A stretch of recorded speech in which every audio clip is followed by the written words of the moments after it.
Hello and good afternoon everybody, क्या हाल है भाई। So welcome to sequences and series lecture number 10। Continue करते हैं विथ ज्योमेट्रिक प्रोग्रेशन। और ज्योमेट्रिक प्रोग्रेशन एग्जैक्टली आर्टिकल्स वही होंगे जो आपने अरिथमेटिक प्रोग्रेशन में पढ़े हैं, जैसे value of nth term from the beginning, then the value of nth term from the end.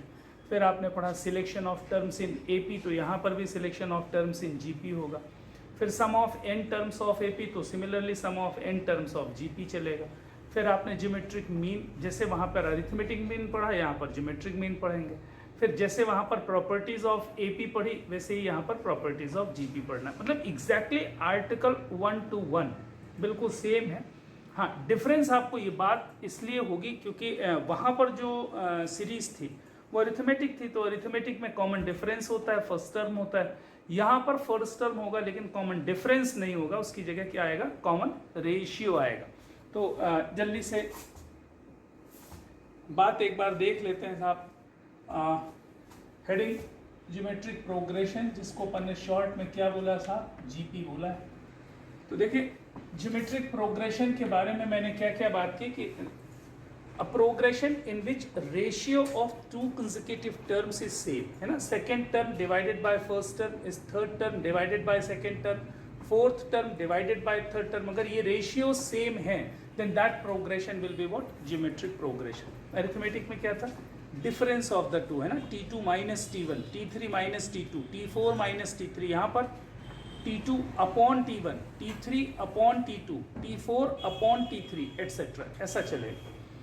तो जनरल फॉर्म लिख लेते हैं ना, general form. What is the general form of GP. तो जीपी का जनरल फॉर्म कैसे लिखना है, first term AP, second term a into r. ये बात मैंने लास्ट लेक्चर में ही बता दी। कॉमन रेशियो होगा उसमें ना, कॉमन रेशियो, रेशियोज कॉमन होने चाहिए। तो अगर ये a है और ये ए आर है तो ए आर अपॉन ए कितना आएगा, r। तो नेक्स्ट टर्म में क्या लिखूंगा, ए आर स्क्वायर लिख दूंगा। तो this upon this again comes r। फिर आप लिख सकते हो a r cube, this upon this equals r, a r to the power 4 और डैश डैश डैश करके मैंने लिख दिया ये जीपी।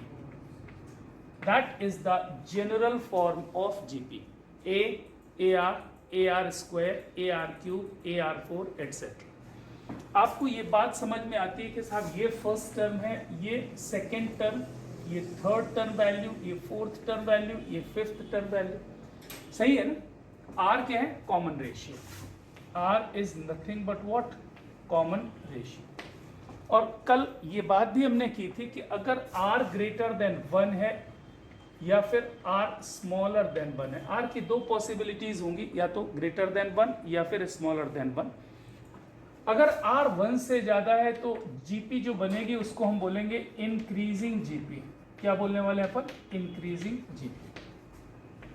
और बाय द वे अगर r 1 से कम है so that will be known as what, decreasing GP, है ना। इसको हम क्या बोलेंगे, डिक्रीजिंग जीपी।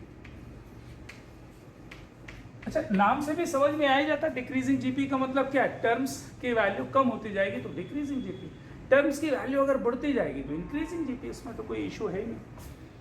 अच्छा, अब आप और थोड़ी सी बातें सीखेंगे ना। अगर मैं आपसे बोलूं value of first term from beginning, है ना, value of first term, value of first term from the beginning,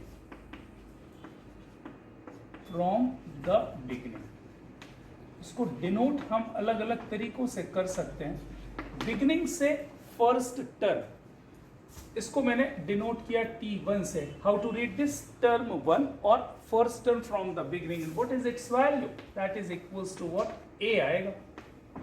अच्छा, so similarly can be say that value of second term from the beginning, है ना, second term from the beginning, that is nothing but T2। And T2 यहां पर दिख रहा है ना, T2 कितना है साहब, A इंटू आर।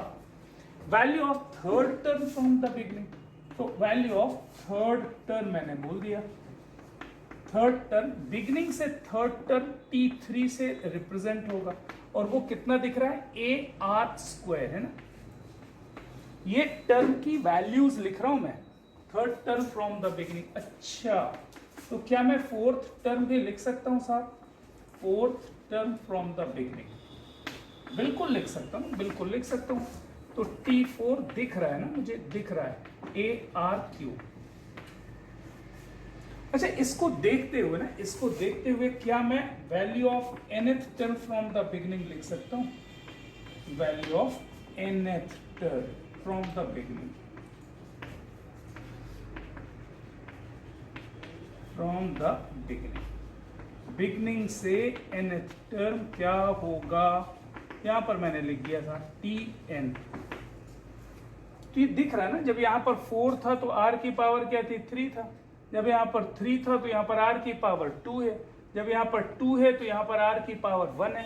तो अगर यहाँ पर n है तो यहाँ पर r की पावर क्या आएगा, n-1 आएगा। बस, तो ये आपका सीक्वेंस बन गया साहब, AR⁴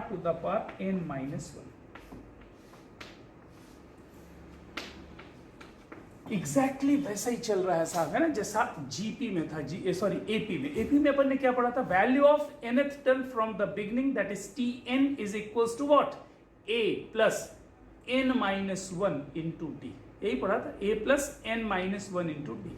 यहां पर value of nth term from the beginning Tn is equals to क्या आ रहा है, a इंटू r⁴n-1। बिल्कुल। अच्छा ना, अच्छा जल्दी से मुझे बताओ इसमें कितने पैरामीटर्स दिख रहे हैं, how many parameters are there? तो मुझे तो दिख रहे हैं कि इसमें 4 पैरामीटर्स हैं। एक है Tn, Tn क्या है, value of nth term from the beginning. A क्या है, value of first term from the beginning. R क्या है, कॉमन रेशियो। N क्या है, नंबर ऑफ टर्म्स। तो 4 पैरामीटर में एक रिलेशन दिया हुआ है, Tn is equals to AR⁴n-1। अच्छा, क्या करेगा क्वेश्चन वाला भाई, 3 चीजें दे देगा, चौथी चीजें पूछेगा। हर बार यही होना है ना, कोई भी 3 चीजें देगा और आपसे फोर्थ पैरामीटर की वैल्यू पूछी जाएगी। तो ये आपका स्टैंडर्ड फॉर्मूला हो गया, value of nth term from the beginning. अच्छा, तो मुझे एक और चीज समझ में आई कि T2 divided by T1 second term की value divided by first term की वैल्यू क्या आएगा, कॉमन रेशियो आएगा। अच्छा, थर्ड टर्म की value divided by second term, वो भी वही चीज आएगी। अच्छा, fourth term value divided by third term value the same. Can we say that is nth term value divided by n-1th term value.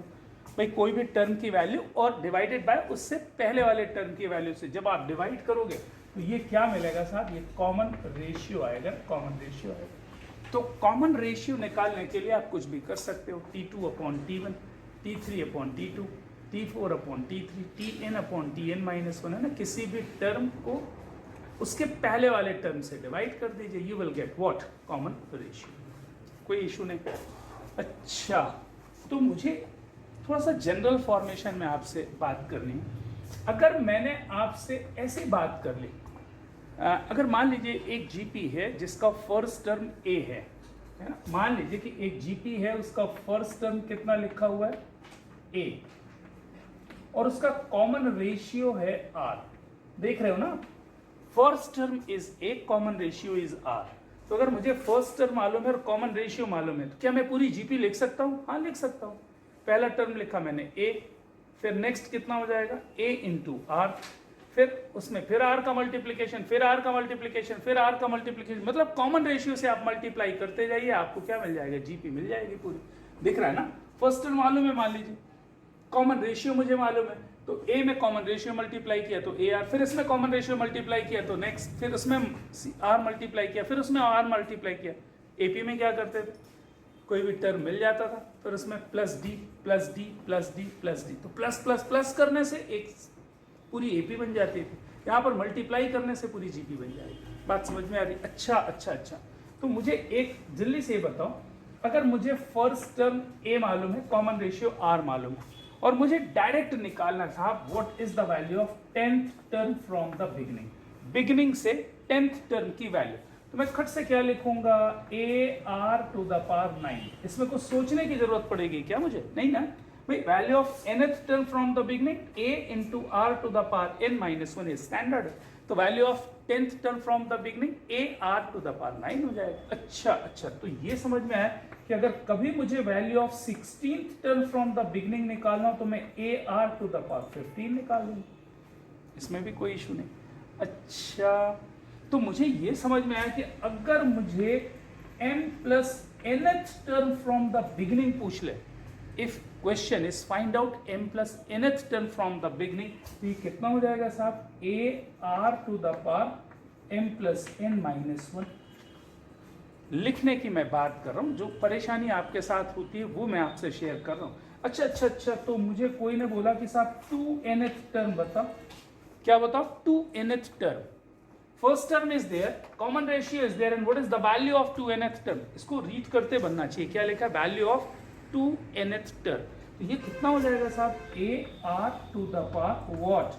2n-1। Okay, तो आप फिर मुझे ये भी बता दो साहब कि अगर किसी ने आपसे पूछा n प्लस 1th टर्म, ये कितना हो जाएगा, AR⁴, इसमें से एक कम होना चाहिए ना, पावर n कर दो।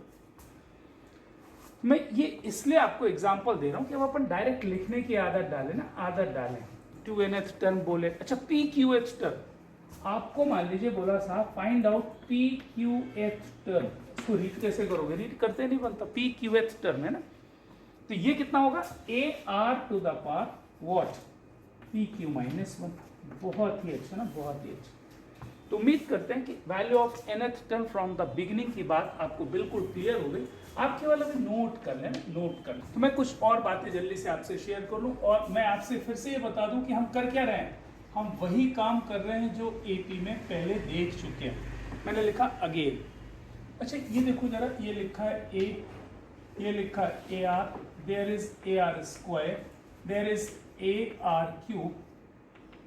अच्छा, मैंने ये लिख दिया साहब L, और मैंने मान लिया कि साहब यहाँ पर कितने टर्म्स हैं, n टर्म्स हैं, मान लीजिए कि ऐसा सपोज किया अपन ने, तो ये L कौन सा टर्म होगा, लास्ट टर्म मत बोलो, क्या बोलना है, if there are n terms, तो L is which term, nth term from the beginning, या फिर बोलूंगा first term from the end से पहला टर्म, या फिर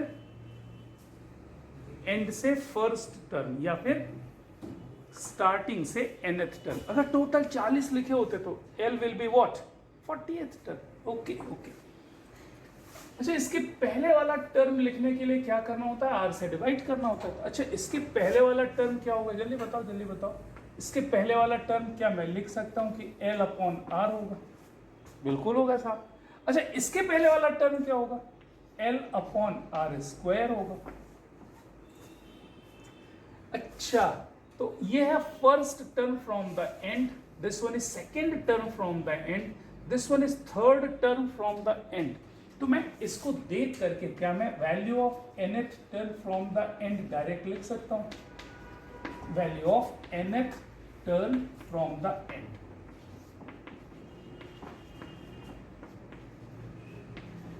उसको मैं किसी दूसरे नोटेशन से लिख दूं, जैसा AP में लिखा था TN- लिख देता हूं, तो कितना आ जाएगा, L/R⁴n-1। ये हो जाएगा साहब value of nth term from the and,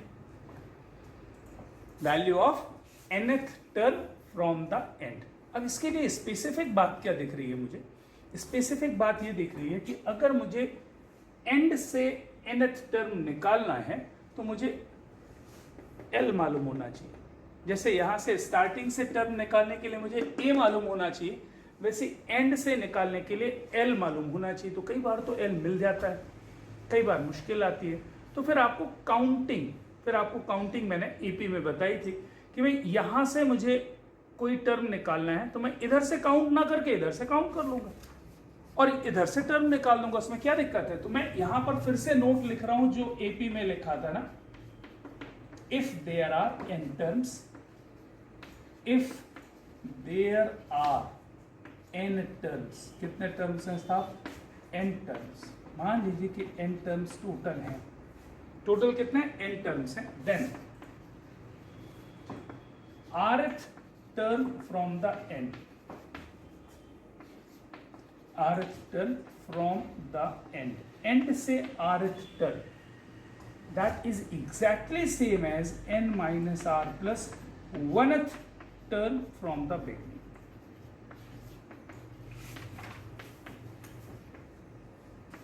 उम्मीद करता हूं कि ये बातें एपी में आपने सीखी थी और ये आपको जरूर याद होंगे कि अगर मान लीजिए टोटल n टर्म्स हैं और मैंने आपसे पूछा कि rth term from the and starting से कौन सा टर्म है, तो आप खट से आंसर करो n minus r plus 1th term from the beginning. भाई टोटल टर्म्स 50 हैं, टोटल कितने हैं 50, और मैंने आपसे पूछा 11th term from the and बताओ, तो मुझे मालूम नहीं साहब 11th term from the end, तो मैं क्या करूंगा, ये काउंट कर लूंगा कि 11th टर्म जो एंड से आप बोल रहे हो स्टार्टिंग से कौन सा टर्म होगा। टोटल कितने थे 50, तो n कितना हो गया 50, मुझे चाहिए 11th term from the and, so 50 minus 11 plus 1th term from the beginning, तो 50 minus 11 39, 39 plus 1 40, so 40th term from the beginning is exactly same as 11th term from the end। तो अगर किसी ने आपसे बोला साहब 11th term from the end निकालो, मैं नहीं निकालूंगा, मैं क्या करूंगा 40th term from the beginning निकाल दूंगा, मीनिंग इज सेम है ना, मीनिंग इज सेम। तो वो एज पर यूर कन्वीनियंस है ना इसमें, और जो आपको ठीक लगे ना, कोई जरूरी नहीं है कि जैसा मैं कर रहा हूं वैसे ही करें, आपको इधर से निकालते बन रहा है तो आप इधर से निकालो, कोई इशू नहीं उसका, बनना दोनों चीजें चाहिए, ये कन्फर्म, ठीक है। इसके एक दो क्वेश्चन करने के पहले जल्दी से सिलेक्शन ऑफ टर्म्स भी लिख लेते हैं ना, एपी में जब आप सीख चुके हो तो जीपी में भी अपन सीखते हैं, जल्दी से लिख रहा हूं, तो हेडिंग में क्या लिख रहा हूं मैं, selection of terms in GP. आपको याद है selection of terms in AP अपन ने पढ़ा था, जल्दी से याद दिला दो। पहले तो मैंने जीपी लिख दिया ना, एक लिखा ए, एक लिखा ए R square, A r cube, A R 4, ये जीपी है क्या, बिल्कुल सही है, जीपी तो दिख ही नहीं था, this one is a GP. तो अगर मैंने आपसे पूछा कि select 3 terms in GP, 3 consecutive terms, 3 terms in GP, अगर मुझे जीपी में 3 कंसेक्यूटिव टर्म्स लेना है तो क्या लेना बेनिफिशियल होगा। हम आपसे फिर से रिक्वेस्ट कर रहे हैं, इसमें कोई बाउंडेशन नहीं है, किसी भी तरह की कोई बाउंडेशन नहीं, आप कुछ भी ले सकते हो, मैं एग्जाम्पल के तौर पे बता रहा हूं।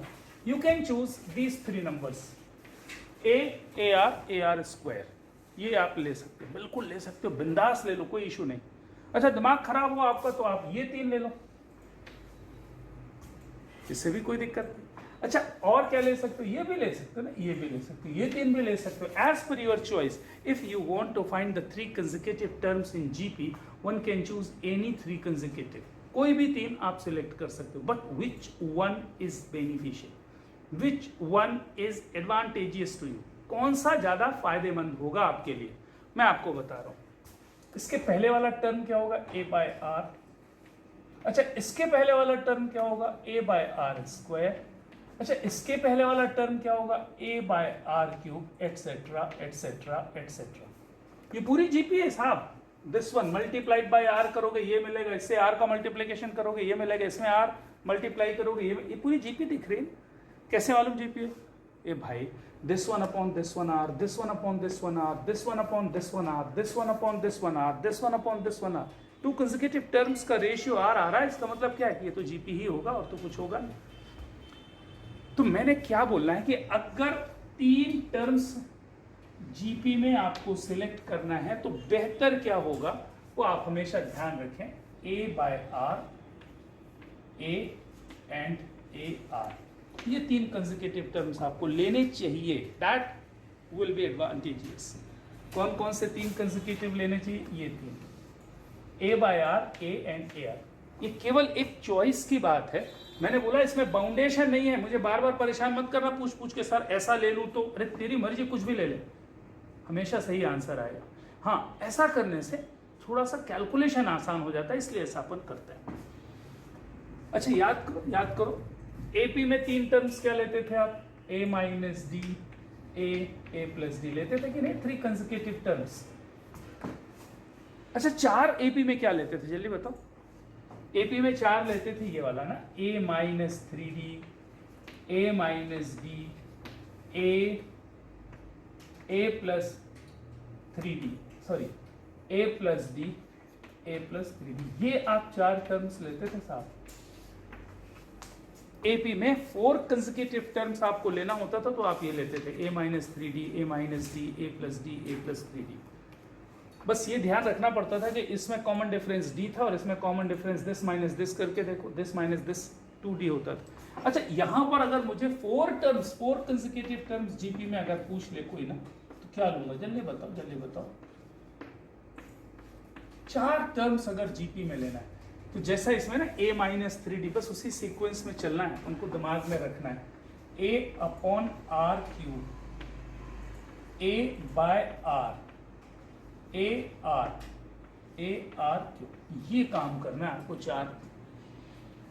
इसमें कॉमन रेशियो कितना था साहब, इसमें कॉमन रेशियो पहले वाले में कॉमन रेशियो r था, लेकिन इस केस में कॉमन रेशियो r नहीं है साहब, common ratio is what, r square. अरे डिवाइड करके देख ले भाई, this one by this one r square, this one by this one r square, this one by this one r square, तो common ratio r square. और 4 consecutive terms जब भी आपको जरूरत पड़े, बेहतर है कि आप ये लीजिए। बाउंडेशन नहीं है, आप मर्जी हो तो यहां से चालू कर लेना, ए आर स्क्वायर, ए आर क्यूब, ये भी आप ले सकते हो। अच्छा जल्दी से मुझे बताओ, if you want to choose 5 consecutive terms in GP, 5 consecutive terms GP में लेना है, क्या करोगे? मैं बताऊं क्या करूंगा, मैं लूंगा A by R square, A by R, A R square, ये ले लूंगा 5। और कॉमन रेशियो देख लो कितना है, कॉमन रेशियो आर, इतने से आपका काम चल जाएगा, इतने से आपका काम चल जाएगा, बस इससे ज्यादा की जरूरत होती नहीं। So these are the best suitable selections if you want to choose consecutive terms in GP। मेरी बात समझ में आ रही? एपी के लिए और जीपी के लिए ये बेहतर सिलेक्शन है, जरूरी नहीं है, लेकिन ऐसा लेने से क्वेश्चन आसान है। देखिए ये क्वेश्चन है part sequential and series B में भी पार्ट 1 है ना, बी में भी 2 पार्ट्स हैं। पार्ट 1 क्या है, find the 9th term and the general term. तो भाई स्टार्टिंग है ना जीपी की, इसलिए एक बार करना बेहतर है। पहले तो देखो आपको ये समझ में आना चाहिए कि सीरीज कौन सी, प्रोग्रेशन कौन सा है ना, प्रोग्रेशन। इसमें तो केवल लिख दिया find the 9th term and general term of the progression, कहीं पर लिखा है कि जीपी है कि एपी है। भाई अब आपको पहले चेक करना पड़ेगा कि साहब वो जीपी है कि एपी है ना। तो दिख रहा है कि ये तो दिस अपॉन दिस करोगे कितना आएगा, -1/2, दिस अपॉन दिस करोगे -1/2, this upon this -1/2, that is the GP है ना।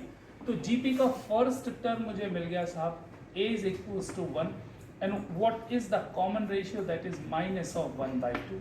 क्या पूछ रहा है साहब, 9th term from the beginning. अगर ना दिया हो तो आप हमेशा समझें कि वो बिगिनिंग से बात कर रहा है। तो 9th term from the beginning is always given by ar⁴8। अब इसमें तो परेशान नहीं करोगे ना, value of nth term from the beginning ar⁴n-1, तो value of 9th term from the beginning ar⁴8।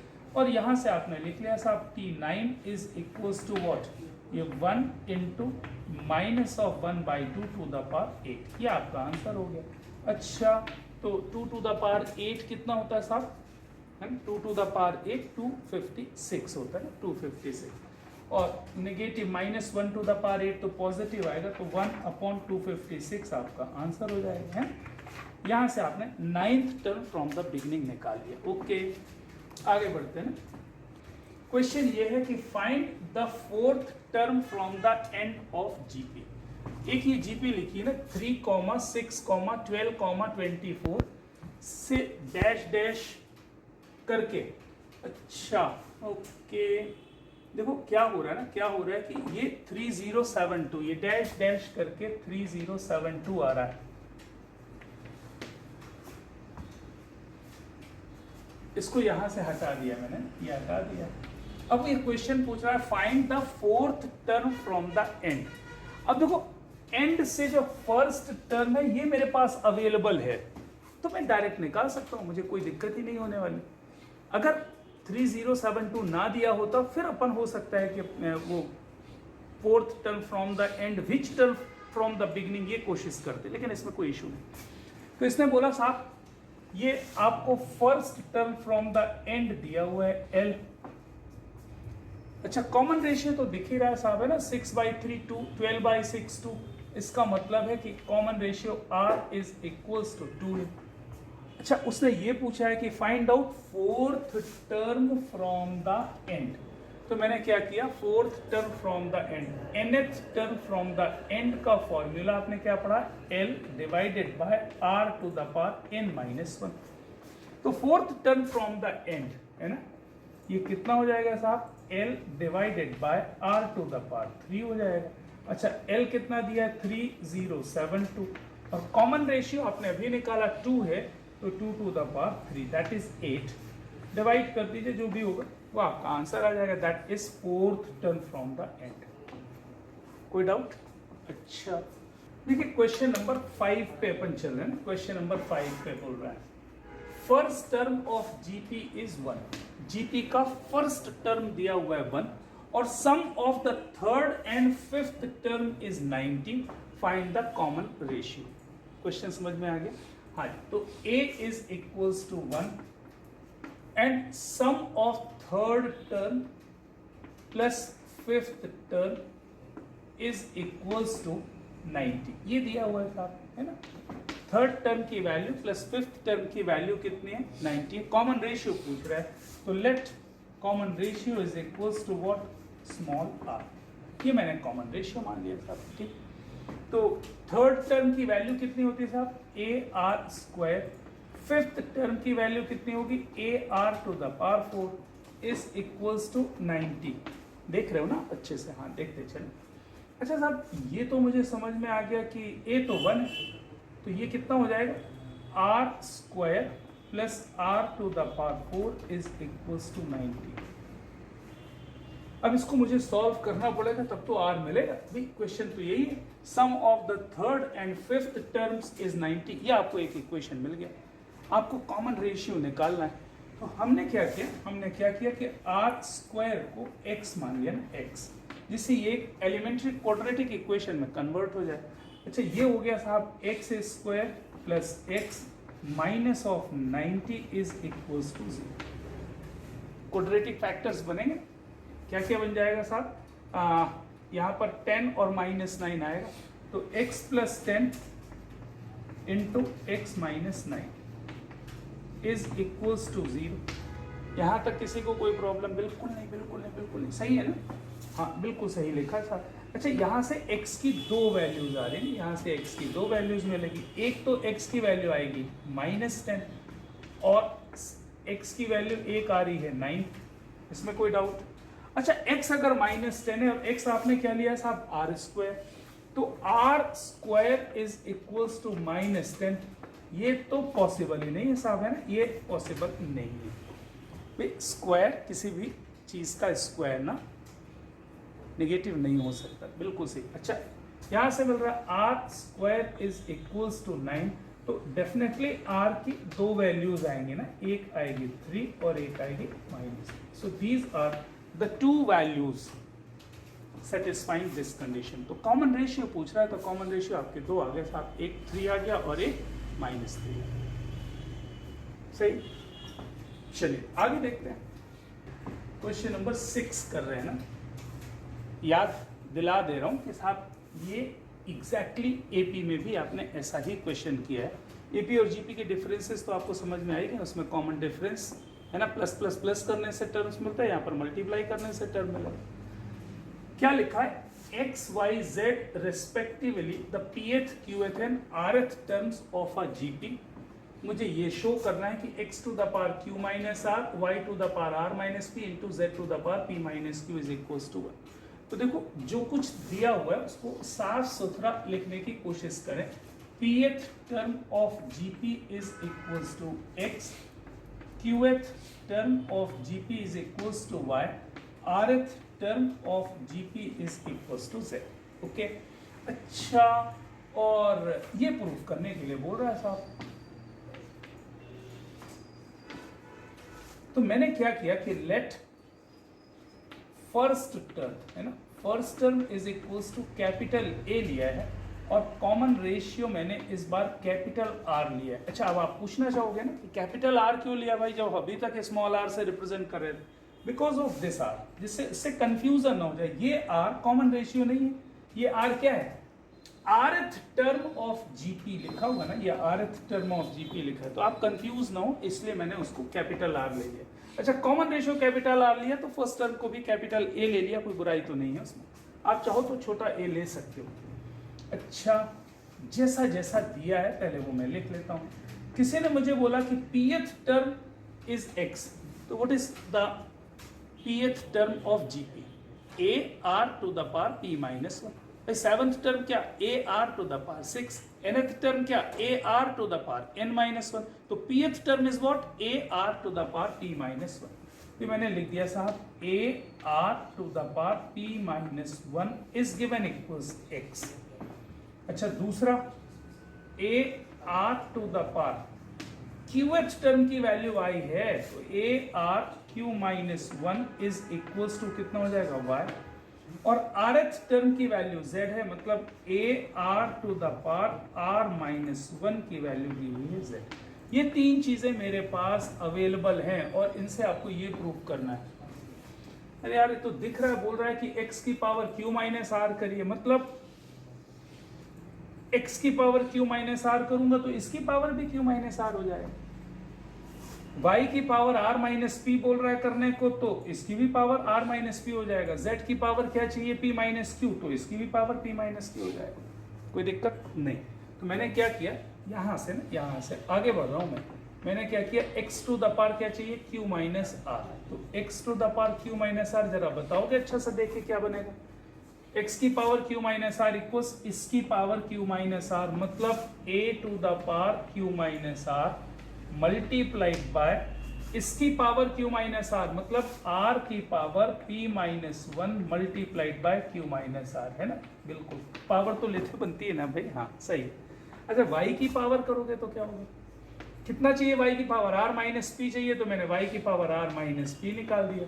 अच्छा, तो साहब y की पावर r माइनस पी, मतलब इसकी पावर r माइनस पी, मतलब हो जाएगा साहब a to the power r minus p multiplied by r to the power r minus p into q minus 1, तो q minus 1 multiplied by r minus p. Okay, तो z की power p minus q चाहिए, तो यहां पर क्या हो जाएगा? a की power p minus q multiplied by r to the power p minus q into this r minus 1 multiplied by p minus Q. साफ साफ लिखने की आदत डाल लें बस, हाँ, कैलकुलेशन जिससे गड़बड़ हो। अच्छा, अब मुझे क्या चाहिए? मुझे चाहिए शो करना है कि this into this into this, तो मैं क्या करूंगा? This into this into this equals what? This into this into this into this into this into this, सबको मल्टीप्लाई तो करना है। तो नाउ मेकिंग प्रोडक्ट, तो मुझे बता दो जरा सा ना कि x की power q minus r multiplied by y to the power r minus p multiplied by z to the power p minus q आएगा कितना भाई? इसका इससे मल्टीप्लिकेशन, इसका इससे मल्टीप्लिकेशन। अच्छा, ये a की पावर दिस इंटू a की पावर दिस इंटू a की पावर दिस, क्या हो जाएगा? पावर ऐड हो जाती है क्या? बिल्कुल सही साहब। तो ये a की पावर कितना होगा? q minus r plus r minus p plus p minus q multiplied by r की पावर, मल्टीप्लाइड बाय r की पावर, मैं नीचे लिख रहा हूं, मल्टीप्लाइड बाय r की पावर क्या आने वाला बताओ? r की power this plus this plus this, क्या आएगा? This plus this plus this. Direct लिख रहा हूं, तो यहां पर करते चलो, क्या मिलेगा बोलो? pq मिलेगा, pq माइनस pr मिलेगा minus q plus r, minus q plus r plus आगे बोलो QR, तो प्लस QR लिख दिया, माइनस PQ, तो माइनस PQ लिख दिया। अच्छा, फिर minus R plus P, minus R plus P लिख दिया, फिर प्लस RP मिलेगा, अरे R into P minus RQ, क्या? Minus of QR। अच्छा, minus P plus Q, minus P plus Q, ये पूरा का पूरा R की पावर में है। अच्छा जल्दी से मुझे बताओ राइट साइड कितना आना चाहिए? 1 आना चाहिए। इसका मतलब ये जो लिखा हुआ है ना, ये 1 ही आना चाहिए। अच्छा 1 कब आएगा? जब ये a की पावर 0 आए और ये r की पावर 0 आए। आ ही रहा है, दिख रहा है यार, है ना? ये सब कैंसिल हो गए ना, सारे कैंसिल हो गए। अच्छा ये मैंने बिना देखे काट दिया क्योंकि मुझे मालूम है कि सारे के सारे कैंसिल हो रहे हैं। तो ये फाइनली कितना आ गया ना, फाइनली कितना आ गया? a to the power 0 multiplied by r to the power 0 and that is nothing but 1। ये आपका आंसर होगा। कोई नई चीज? अरे कोई नई चीज की क्या मैंने? नहीं, उसने जैसा जैसा बोला था, उसने बोला था कि भाई pth टर्म x है, qth टर्म y है, rth टर्म z है, तो मैंने लिख लिया साहब pth term, qth term, rth term. फिर मैंने इधर देखा, उसको चाहिए क्या था? ओहो x की पावर q माइनस r चाहिए। चलो तो इसकी पावर q माइनस r कर दो, तो इसकी पावर भी q माइनस r, सबकी पावर कर दिया। फिर मैंने देखा साहब उसने मल्टीप्लीकेशन करके बोला है कि प्रूफ करके बताओ कि 1 होता है, तो मैंने सबको मल्टीप्लाई कर दिया। तो जब मल्टीप्लाई लेफ्ट साइड को करेंगे तो राइट साइड भी मल्टीप्लाई होगा। एपी में क्या होता था? लेफ्ट वाला ऐड होता था, राइट वाला ऐड होता था। बस सीक्वेंस समझ लो, बिल्कुल एक ही जैसी चल रही बात। चलिए आगे बढ़ते हैं ना, आगे। विच टर्म ऑफ जीपी? अच्छा उसने बता दिया इस बार कि जीपी ही है, हो सकता है ना भी बोले, वो तो आपको ढूंढ लेना है। उसने बोला विच term of this GP is 128। मालूम है क्या कौन सा टर्म है 128? नहीं मालूम तो क्या करोगे? लेट nth टर्म इज 128, है ना भाई। जो नहीं मालूम होता कि कौन सा टर्म और उसने पूछा है तो अपन सपोज कर लेंगे। सो लेट nth टर्म, है ना, मान लीजिए कि nth टर्म कितना है? 128। अच्छा अगर nth टर्म 128 है तो क्या मैं इसको ऐसा लिख लूं tn इज इक्वल्स टू 128? बिल्कुल लिख सकता हूं साहब, वैल्यू ऑफ nth टर्म।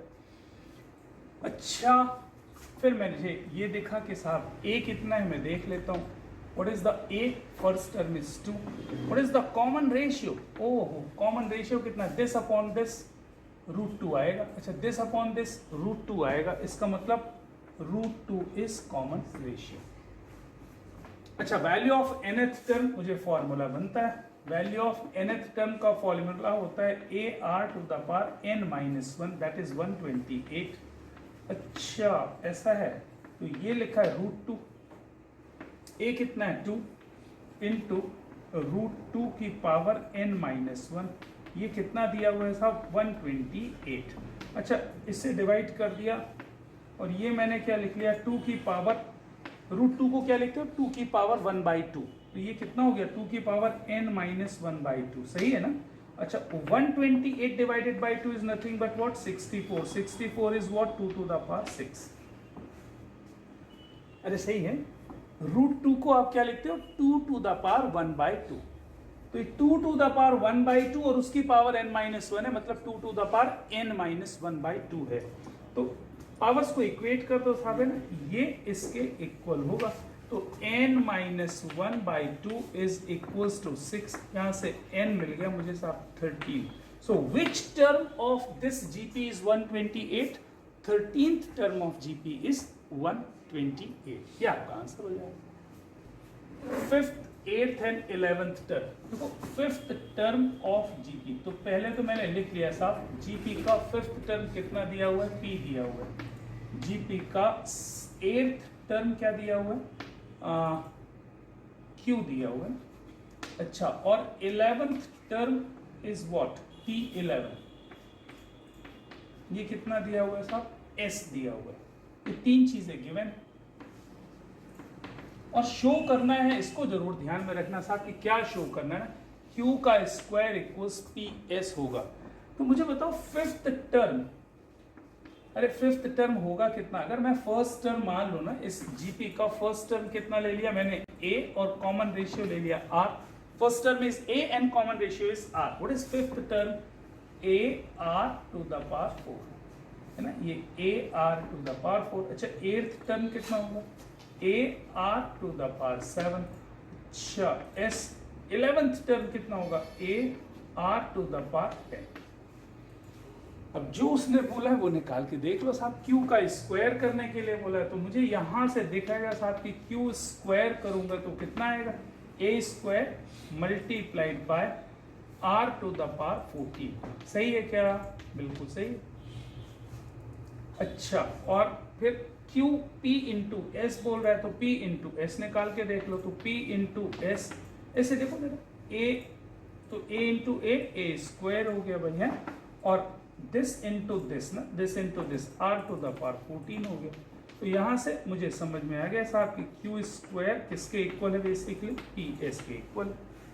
ठीक, m plus nth term and m minus nth term of a GP are P and Q respectively. GP का m plus nth term P है और m minus nth term Q है।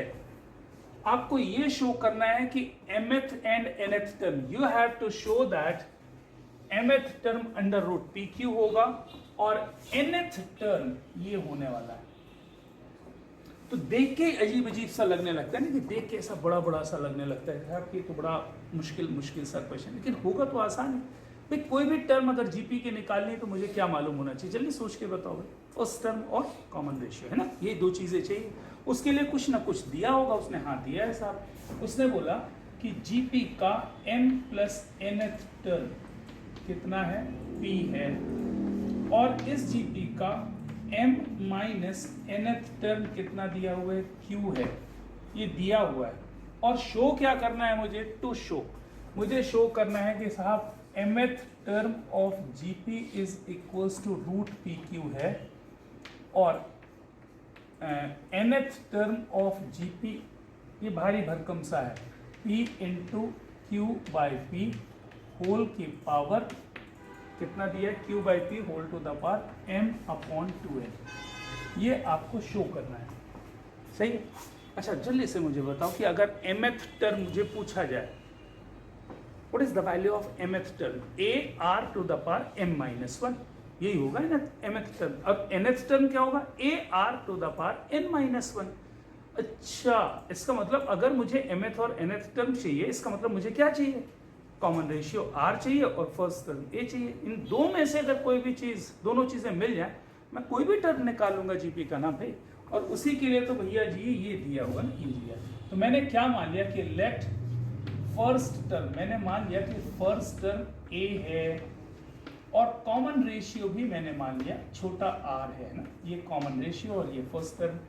तो इधर देखो, इधर m plus nth term p है, तो जल्दी से मुझे जाओ, m प्लस nth टर्म कितना होगा, a r to the power m plus n minus 1 होगा, और ये कितना दिया हुआ है, p दिया हुआ है। तो मैंने इसको इक्वेशन नंबर 1 लिख दिया। m माइनस nth टर्म की वैल्यू q है, तो m माइनस nth टर्म कितना होगा, a r to the power m minus n minus 1, and that is equals to q। ये हो गया इक्वेशन नंबर 2। ओके, तो साहब ये दो इक्वेशन दे दी मुझे, फर्स्ट टर्म और कॉमन रेशियो इन दोनों इक्वेशन की हेल्प से निकालना है।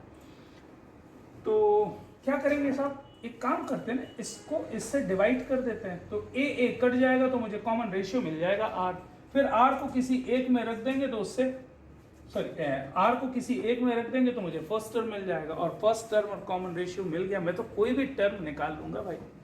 तो मैंने क्या किया, नाउ 1 डिवाइडेड बाय सेकेंड है ना, 1 से 2 को डिवाइड कर दिया, नहीं 1 से नहीं, 2 से 1 को डिवाइड किया। अच्छा, दिस अपॉन दिस डायरेक्ट लिख लूं कि आपको परेशान करना है, अच्छा नहीं लिख लेते हैं, लिख लेते हैं, a r to the power m plus n minus 1 divided by a r to the power m minus n minus 1, that is nothing but p by q। कोई डाउट नहीं। अच्छा, a और a तो कट जाएगा, ये r की power ऊपर जाकर के क्या हो जाती है, निगेटिव हो जाती है ना, हाँ ये तो जानते हैं अपन, जब जानते हैं तो कर लो भाई। ये r की पावर क्या आएगा, m प्लस n माइनस 1, ये ऊपर जाके क्या बनेगा, minus m plus n plus 1, अरे होगा ना, minus m plus n plus 1। अच्छा, तो इधर तो इतना ही बच रहा है साहब, और इधर कितना आ रहा, p बाई q आ रहा है। ओके, तो ये 1 से 1 कट गया यार, बहुत ही बढ़िया। अच्छा, m से m भी कट गया, अरे ये तो और अच्छा हो रहा है। तो बचा क्या, इसका मतलब क्या मिल रहा है मुझे, r की power 2n is equals to p by q। तो जल्दी से मुझे बता दो साहब, r is equals to what, p by q की पावर कितनी हो जाएगी, 1 बाई 2n। ये आपको आर मिल गया ना, आर मिल गया। अच्छा आधे लोग इसी को भी तो नहीं परेशान करेंगे मुझे ना, पक्का?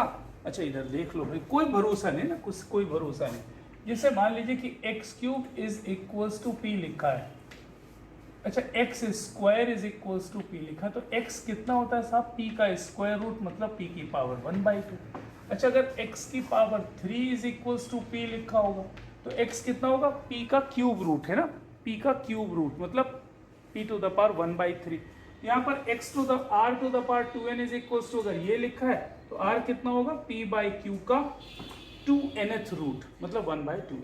अच्छा r मिल गया, या तो इसमें रख दे भाई या इसमें रख दे, तो 100% a मिल जाएगा। तो मैंने क्या किया?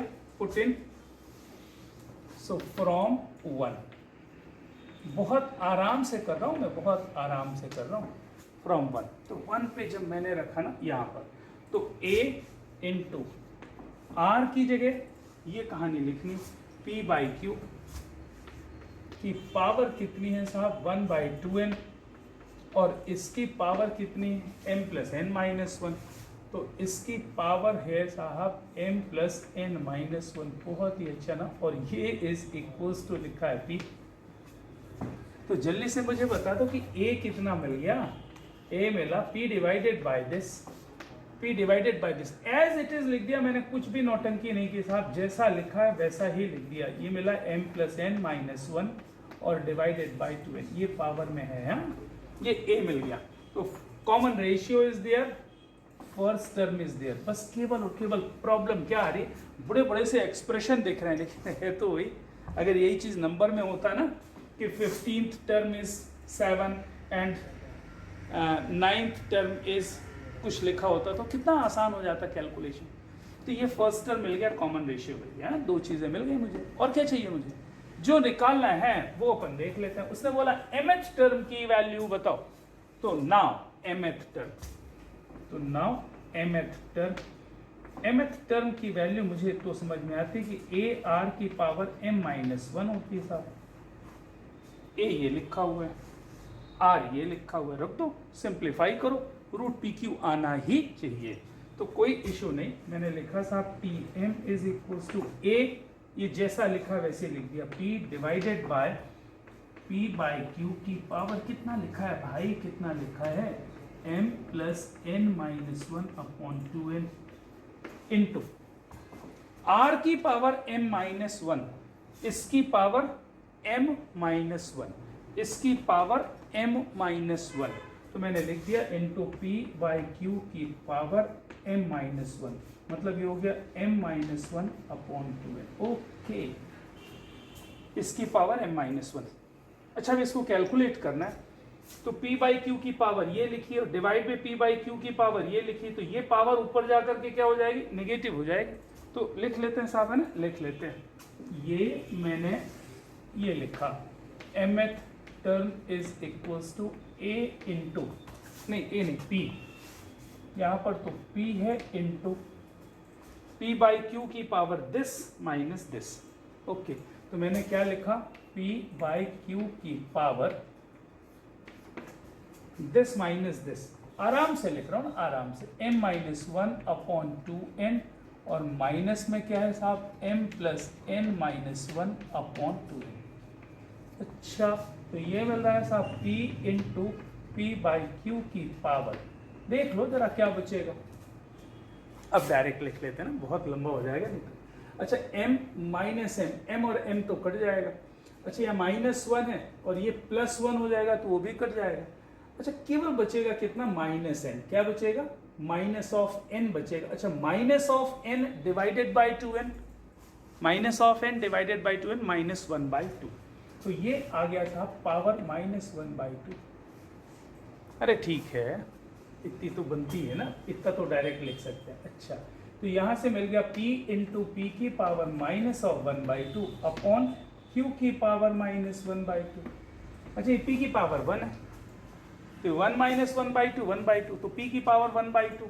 ओके, तो ये फाइनली हो गया p की पावर 1/2 इंटू q की पावर ऊपर शिफ्ट कर लो तो ये भी हो गया q की पावर 1/2। ओके, तो ये हो गया pq की पावर 1/2, और pq की पावर 1/2 मतलब क्या? Under root of P Q आ गया और क्या, ये आपका आंसर होगा। थोड़ा सा कैलकुलेशन करते समय केयरफुल रहें, मिस्टेक्स नहीं होंगी, मतलब नहीं होंगे। हाँ, बहुत ही आसान क्वेश्चंस बनते हैं, कोई ज़्यादा टिपिकल नहीं होते।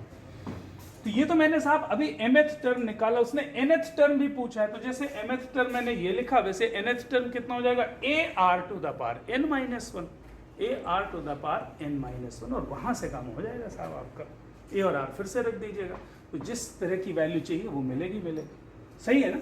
हाँ, if ABC are in GP, a to the power 1 by x is equals to b to the power 1 by y is equals to c to the power 1 by z, then you have to show that x, y and z are in AP. ये तीन numbers हैं, ये तीन numbers दिए हुए हैं GP में, और साथ में ये कंडीशन दी हुई है कि a to the power 1 by x is equals to b to the power 1 by y is equals to c to the power 1 by z। आपको ये शो करना है कि x, y, z AP में। अच्छा, मुझे जल्दी से बताओ कि अगर तीन number x, y, z AP में है, मतलब मुझे क्या शो करना है, twice of the middle is equals to sum of the extremes. अरे ये तो याद है ना भाई, twice of y is equals to x plus z अगर मैं शो कर दूं, what is it's meaning?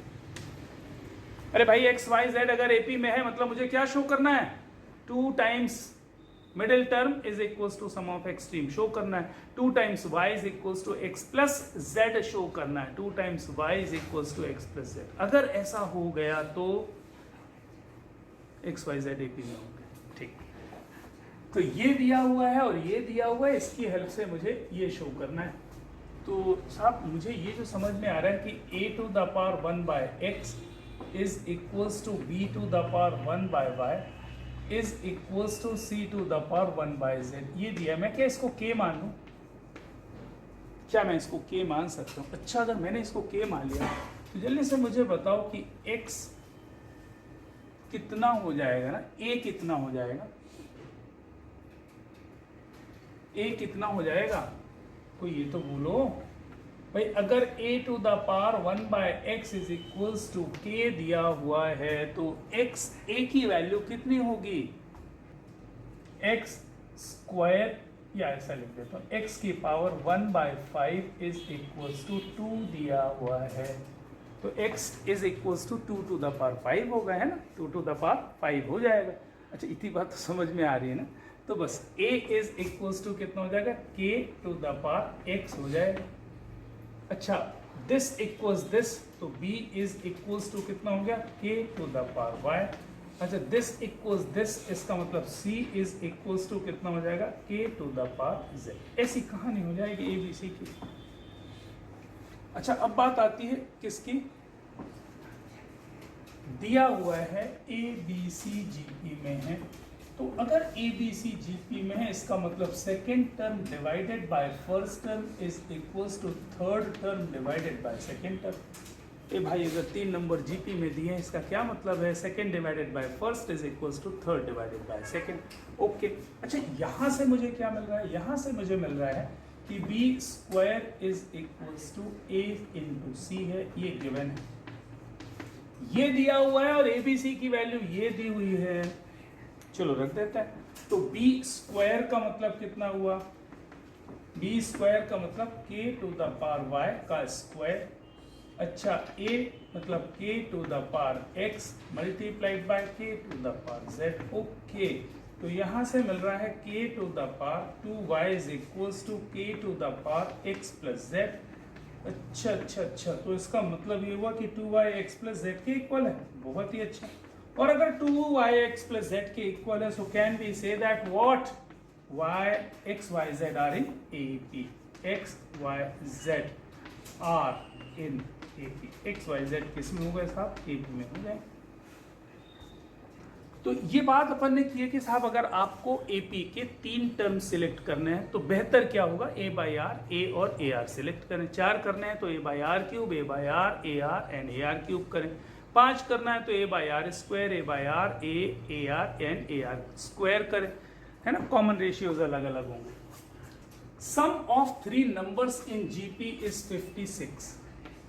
GP के 3 नंबर्स का सम दिया हुआ है 56. If we subtract 1, 7 and 21 from these numbers respectively they form an AP. You have to find these numbers. भाई साहब 3 नंबर्स हैं. Sum of 3 numbers in GP is 56. GP के 3 नंबर्स का सम 56 है. अगर इन नंबर्स में से रेस्पेक्टिव ऑर्डर में मैं 1, 7 और 21 सब्ट्रैक्ट करूं तो ये नंबर्स किस में बन जाते हैं? जीपी में, एपी में बन जाते हैं. तो आपको वो नंबर्स निकालने हैं. ठीक, तो मैंने क्या किया आप देखते चलो. मैंने क्या किया, इस क्वेश्चन से एक बहुत अच्छी सी चीज आपको क्लियर होने वाली है. मैंने 3 नंबर सिलेक्ट कर लिए जीपी में. तो इसने बोला ना कि 3 नंबर्स हैं जीपी में जिनका सम 56 है. तो लेट 3 नंबर्स आर. मान लीजिए कि 3 नंबर्स मैंने ले लिए. एक लिया ए, एक लिया ए आर और एक लिया ए आर स्क्वायर. जबकि हमने बात ये की थी कि जब हम 3 नंबर सिलेक्ट करेंगे जीपी में तो कोशिश करेंगे कि ए बाय आर, ए और ए आर लें. मैंने वो नहीं माना और ये 3 नंबर सिलेक्ट कर लिए. अच्छा, क्या गिवन है? चलो जरा देखते हैं गिवन क्या है, गिवन क्या है, गिवन क्या है. पहली चीज तो उसने दिया हुआ है साहब सम ऑफ दीज नंबर्स ना, a plus A are plus A R square. ये गिवन है साहब 56. ये 56 दिया हुआ है. अच्छा, और दूसरा दिया हुआ है कि अगर इनमें से 1, 7 और 21 सब्ट्रैक्ट करूं तो they form AP. That means इसमें से 1 सब्ट्रैक्ट किया तो a माइनस 1, इसमें से 7 सब्ट्रैक्ट किया ए आर माइनस 7 और इसमें से 21 सब्ट्रैक्ट किया ए आर माइनस 27. तो ये 3 नंबर्स किस में बन गए? Are in AP. ऐसा गिवन है. Choose 3 numbers, sum of the numbers is 56. और अगर पहले में से 1, दूसरे में से 7 और तीसरे में से 27, गलत लिख दिया, 21 को सब्ट्रैक्ट करना. Sorry, 21 from these numbers respectively they form AP. मतलब ये किस में? एपी में है. अच्छा, अगर ये एपी में है तो इसका डबल इसके और इसके सम के इक्वल होगा. बिल्कुल सही है साहब. तो can we say that 2 times A R minus 7 is equals to what? That is equals to A minus 1 plus A R square minus of 21. Okay, तो इसको मैं सिंप्लीफाई करके लिख लूँ. ये हो जाएगा साहब, ये हो गया कितना? 2ar minus of 14 is equals to a plus A R square minus of 22. अच्छा, तो यहाँ से क्या मिलेगा साहब? 2ar is equals to a plus A R square और माइनस ऑफ 8. सही है, माइनस ऑफ 8 आ जाएगा. तो ये हो गया साहब इक्वेशन नंबर 1 और ये हो गया इक्वेशन नंबर 2. अच्छा, यहाँ से मुझे a और r निकाल के रखना पड़ेगा तभी मेरा काम चल सकता है. अब यार देखो, a और ए आर निकालना है ना. क्या करूं? क्या करूं? सोचना पड़ेगा ना, सोचना पड़ेगा कि ये 2 इक्वेशंस हैं. इन 2 इक्वेशन से मुझे a और r की वैल्यू निकालनी. तो ये साहब इक्वेशन नंबर 1 और ये इक्वेशन नंबर 2. तो देखना पड़ेगा कि क्या कर लूं कि बहुत आसानी से काम हो जाए, बहुत आसानी से काम हो जाए. मुझे ऐसा लग रहा है ना, मुझे ऐसा लग रहा है. हो सकता है कि गलत लग रहा हो. देखो, a plus A R square ना, a plus A R square, ये कितना है? 56 माइनस ए आर. गलत बोल रहा हूँ क्या? उससे भी तो ए आर ही आएगा. चल देख लेते हैं आराम से, जल्दी नहीं. यहां से मुझे मिल रहा है a plus A R square is equals to 56 minus A R. इसकी जगह मैं 56 माइनस ए आर रख रहा हूँ. रख के देखता हूँ. तो मुझे जो दिखा वो ये दिखा साहब कि 2ar is equals to what? 56 minus of A are. ये हो गया 56 minus A R minus of 8. Okay, अच्छा, यहाँ से क्या मिल गया मुझे? a इंटू आर, नहीं 3ar, सॉरी, यहाँ से मिल रहा है साहब 3ar. 56 minus 8 is nothing but 48. मतलब a into R is equals to कितना आ गया साहब, a into R is equals to 16। तो मुझे ये समझ में आया कि यहाँ से तो a कॉमन दिख रहा है, यहाँ से तो a कॉमन दिख रहा है ना, a कॉमन दिख रहा है, तो a की वैल्यू रख ही देते हैं ना, रख देते हैं। a r की जगह तो आप डायरेक्ट 16 रख दो। तो नाउ फ्रॉम 1 आप देखते चलो मैं क्या कर रहा हूँ, तो फ्रॉम 1, अच्छा 1 पे मैंने क्या किया, a प्लस ए आर लिखा, a plus A R square. अच्छा ये कितना आ गया, ए आर 16 आ गया, तो plus 16 is equals to nothing but what 56। अच्छा a यहाँ पर मैंने बाहर ले लिया और 1 प्लस आर स्क्वायर कर दिया, हाँ, और ये 56 माइनस 16 कर दिया तो 40 आ गया। अच्छा और a की वैल्यू यहाँ से मुझे मालूम है कि a की वैल्यू कितनी है साहब, 16 अपॉन r है, तो ये मिलेगा कितना, 16 अपॉन r, तो 16 upon r multiplied by 1 plus R square is equals to 40। Calculation है साहब, इसमें कोई शक की बात नहीं। तो यहाँ से क्या मिला, 16 times 1 plus R square is equals to what 40 R, ऐसा आ जाएगा। ठीक है, 4 से कैंसिल हो रहा है, 4 से कैंसिल हो रहा है, तो 8 से कैंसिल हो रहा है, तो 2 times 1 plus R square is equals to what 5 R. तो ये इक्वेशन बेसिकली क्या मिला मुझे, 2 R square minus of 5 R plus 2 is equals to. Calculation है, मतलब है, थोड़ा बहुत जुगाड़ करना पड़ रहा है साहब, है ना। यहाँ पर मैंने क्या रखा, a प्लस ए आर की जगह मैंने 56 माइनस ए आर रखा था, ये आपको दिमाग में रखना है। तो मैं यहाँ पर आप बोलो तो लिख भी दूँ जिससे आपको याद रहे कि मैंने किया क्या था। मैंने किया था a plus A R square की जगह 56 माइनस ऑफ ए आर था, जिसको मैंने यहाँ पर बैक सब्सटीट्यूट किया था और जिससे ए आर की वैल्यू 16 आई थी। ओके, अच्छा इसको कैलकुलेट करना पड़ेगा, तो कैलकुलेट कर लेते हैं साहब, है ना। फैक्टर्स तो दिख ही रहे हैं आपको, तो 2r square minus of 4r minus of r plus 2 is equals to 0। तो 2r कॉमन आएगा यहाँ पर, है ना, 2r कॉमन या r माइनस 2 हो गया। अच्छा माइनस 1 हो गया, तो यहाँ पर r minus 2 is equals to 0। तो r की वैल्यू या तो 2 आएगी या फिर 1/2 आएगी। r की 2 वैल्यूज आ रही हैं साहब, r की कितनी वैल्यू आ गई, 2, एक आई 2 और एक आ गई 1/2। अच्छा तो यहां से ना r इज इक्वल्स टू, अगर मैंने 2 लिया है तो a की वैल्यू कितनी आएगी, a की वैल्यू कितनी हो रही, 16/r, मतलब कितना हो गया 8। और मुझे जो नंबर मैंने सिलेक्ट किए थे वो क्या थे, ए आर स्क्वायर, तो a मतलब कितना 8, ए आर मतलब कितना 16, ए आर स्क्वायर मतलब कितना 32। ये 3 नंबर्स होंगे, ये पहला आंसर हुआ।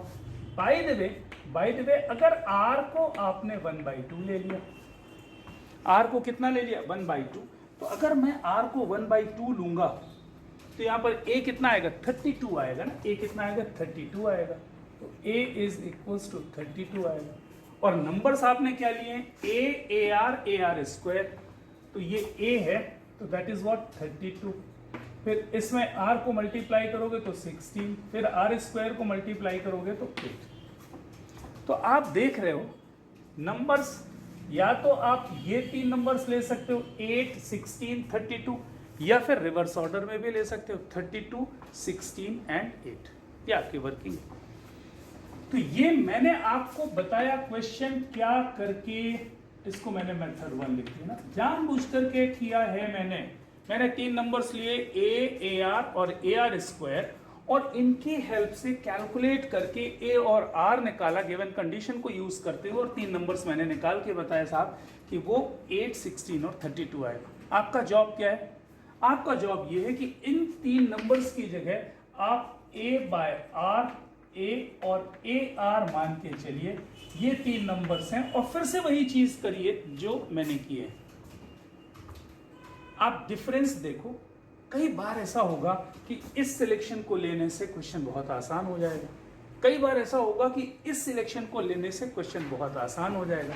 तो कब कौन सा सिलेक्शन लेना वन कैन नॉट डिसाइड, हम पहले से डिसाइड नहीं कर सकते। हाँ, most of the time this one will be your selection, ऐसा होना चाहिए मोस्ट ऑफ द टाइम। धीरे धीरे करके आपको आइडिया लगने लगेगा कि कब कैसा लेना है। मैंने ये इसको लेकर के आपको आंसर निकाल के बता दिया है। आज आपको इन 3 नंबर्स को लेकर के घर में जाकर के अच्छे से एक बार देखिए और सिलेक्शन ऑफ टर्म्स आप A बाय R, A और AR लीजिए और बताइए जरा सा कि सही आंसर आ रहा है कि नहीं आ रहा, और टाइमली आ रहा है कि नहीं आ रहा, कितना कॉम्प्लिकेशन आ रहा है, जरा कोशिश करिएगा। ठीक है, नेक्स्ट क्लास में आर्टिकल्स कंप्लीट हो जाएंगे जीपी के। अब एपी जितना टाइम नहीं लगेगा क्योंकि अब आपको एपी के आर्टिकल्स बनने लगे हैं, तो जीपी के आर्टिकल्स में ज़्यादा टाइम नहीं लगने वाला, जल्दी हो जाएगा। मिलते हैं नेक्स्ट लेक्चर में आगे के आर्टिकल्स के साथ। Bye bye.